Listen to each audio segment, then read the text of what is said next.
Hello everyone, गिनी era में आपका स्वागत है। आज मैं आपको एक्सप्लेन करूंगी हार्स का एपिसोड 4। इसके पहले के एपिसोड में ऑलरेडी अपलोड कर चुकी हूं। अगर आपने वो नहीं देखे हैं तो आप उन्हें जाके देख सकते हैं, उनकी लिंक डिस्क्रिप्शन में है। एपिसोड की स्टार्टिंग में हमें दिखाया जाता है कि टैन रेचल को छोड़ने के लिए एयरपोर्ट आता है, जहां उसे यून दिखती है। वो यून को रोक करके उससे पूछता है कि उसने उसके फ़ोन का जवाब क्यों नहीं दिया, जिस पर यून उससे कहती है कि अब उसे टैन को कुछ भी कहने को बाकी नहीं रहा है। उसने उसे थैंक यू भी कह दिया है और बाय भी कह दिया है, जिस पर टैन उससे कहता है अच्छा ठीक है, मुझे तुम तुम्हारा नंबर सेव करके दो, जिस पर यून उससे कोई रिएक्शन नहीं देके वहाँ से चली जाती है। ये सारी ही चीज़ें रेचल पीछे से खड़ी देख रही थी। रेचल और यून एक ही फ्लाइट में थे। फ्लाइट के अंदर रेचल यून के पास आती है और उससे उसका कस्टम इन्फॉर्मेशन का पेपर छीन करके चली जाती है। वो पेपर यून को वापस नहीं मिल पाता। दोनों एयरपोर्ट पहुंच जाते हैं। रेचल को लेने वहां योंगडो आया था। वो उसे लेने नहीं आना चाहता था, पर अपने डैड से एक मैच में हार जाने के बाद उसे उसके डैड की बात माननी पड़ती है। रेचल और योंगडो एक ही कार में घर जा रहे होते हैं, पर रेचल टैन की बातें करने लगती है, जिस पर योंगडो गुस्सा होकर के रास्ते में ही उतर जाता है। सीन शिफ्ट होता है यून की तरफ। वो भी कोरिया पहुंच चुकी थी। वो अपने घर जाती है, जहां वो अपना घर खाली देख के बहुत हैरान हो जाती है। तभी एक लेडी वहां आती है और उसे बताती है कि उसकी माँ ने घर का रेंट नहीं भरा था, इसलिए उसे घर खाली करना पड़ा। अब वो वहीं रहती हैं जहां वो काम करती हैं। ये बात सुनकर यून बहुत ही हैरान हो जाती है। फिर हमें एक लड़की को दिखाया जाता है जिसका नाम योनजू है। ये हियोशिन की ट्यूशन टीचर है और इसका अफेयर वॉन के साथ है। यून अपनी माँ के पास मिस्टर किम के घर जाती है, जहाँ उसे पता चलता है कि उसकी माँ ने सारे पैसे अपनी बहन को दे दिए। अब उनके पास बिल्कुल भी पैसे नहीं हैं, इसलिए उन्हें सर्वेंट क्वार्टर में रहना होगा। यून अपनी माँ को इतना काम करता देख बहुत दुखी होती है। वो सोचती है कि उसकी माँ कितनी ज़्यादा मेहनत कर रही है और वो सेल्फिश होकर हमेशा के लिए अमेरिका जाने वाली थी। वो अपनी माँ से माफ़ी मांगती है और अपनी नॉर्मल लाइफ को वापस से शुरू करती है। अपनी पार्ट टाइम जॉब में पूरी मेहनत करती है और पैसे जोड़ना शुरू करती है। वो चैन को फ़ोन करती है और उसके पैसे उसे बैंक के थ्रू रिटर्न कर देती है। उसे वहाँ पता चलता है कि चैन बहुत जल्द ही कोरिया वापस आने वाला है। सीन शिफ्ट होता है टैन की तरफ।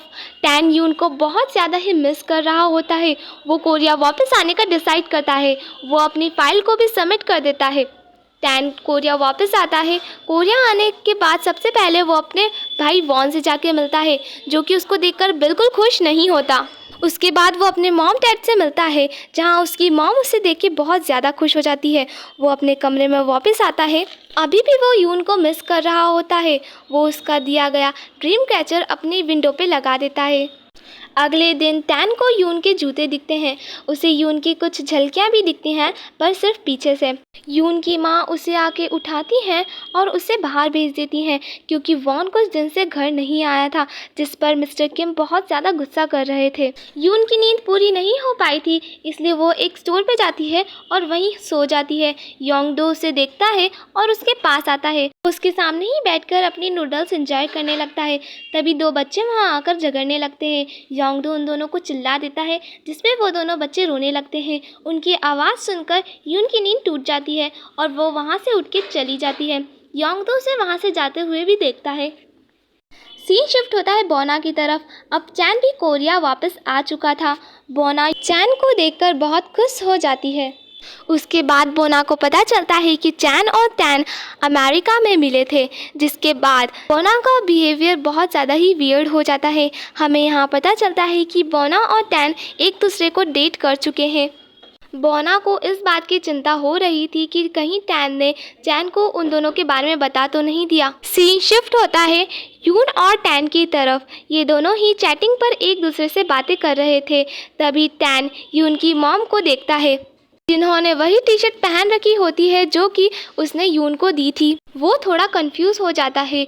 यून भी अपने मोजे जो वो अमेरिका में भूल आई थी केआई को पहने देख थोड़ा कंफ्यूज होती है। टैन फिर से यून को बैक साइड से देखता है। वो अपनी माँ से पूछता है। उसकी माँ उसे बताती है कि नौकरानी की बेटी भी उन्हीं के घर में रह रही है। उसका नाम चायंग सांग है और वो टैन की ही एज की है। उसकी बहन की अमेरिका में शादी हुई है। ये सारी बातें सुनने के बाद टैन को शक होता है कि जिस यून को वो जानता है और जो यून यहाँ रह रही है, वो दोनों यून एक हो सकती हैं। ये चेक करने के लिए टैन यून को छुप कर देखता है और उसे वहाँ पता चल जाता है कि जिस यून को वो जानता है और जो यून यहाँ रह रही है, वो दोनों एक ही हैं। और इसी के साथ हमारा ये एपिसोड यहीं ख़त्म होता है। अगर आपको वीडियो पसंद आई हो तो वीडियो को लाइक करें और चैनल को सब्सक्राइब करें। और हाँ, बेल आइकन दबाना ना भूलें ताकि आप हमारी लेटेस्ट वीडियो को सबसे पहले देख सकें। अब हम मिलेंगे अगली वीडियो में, तब तक के लिए बाय।